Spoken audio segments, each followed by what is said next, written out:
ধৃতের নাম নীলাঞ্জন ভট্টাচার্য, পেশায় বেসরকারি সংস্থার চাকুরে। মঙ্গলবার গভীর রাতে পাটুলির নর্থ শ্রীরামপুরে নিজের বাড়ি থেকে তাকে গ্রেফতার করে পুলিশ। ঘটনার সূত্রপাত 20 তারিখ। পুলিশ সূত্রে খবর, হরিয়ানার এক ব্যবসায়ীকে হুমকি মেল পাঠানো হয়। হোটেলে বিস্ফোরণের হুমকি দেওয়া হয় ওই মেলে। স্থানীয় থানায় খবর দেন ওই ব্যবসায়ী।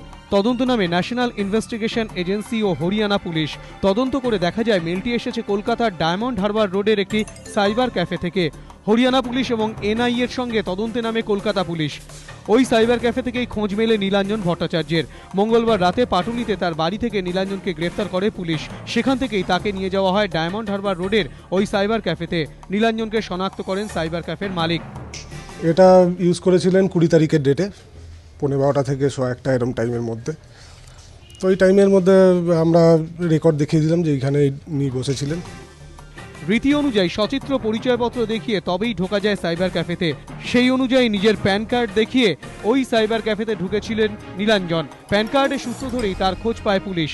সাইবার ক্যাফের রেকর্ড থেকে আরও জানা গিয়েছে, গত এক সপ্তাহ ধরে প্রায় রোজই সেখানে যেতেন নীলাঞ্জন। 10 মাস আগে দিল্লি থেকে কলকাতায় আসেন তিনি। তবে ইমেল হুমকির নেপথ্য কারণ আসলে কি তা খতিয়ে দেখতেই চলছে তদন্ত। ধৃতকে নিয়ে যাওয়া হয়েছে গুড়গাঁওয়ে। যে কম্পিউটার থেকে হুমকি মেল এসেছিল বাজেয়াপ্ত করা হয়েছে তার হার্ড ডিস্কটিও। প্রকাশ সিংহ ও প্রবীর চক্রবর্তী, এবিপি আনন্দ, কলকাতা।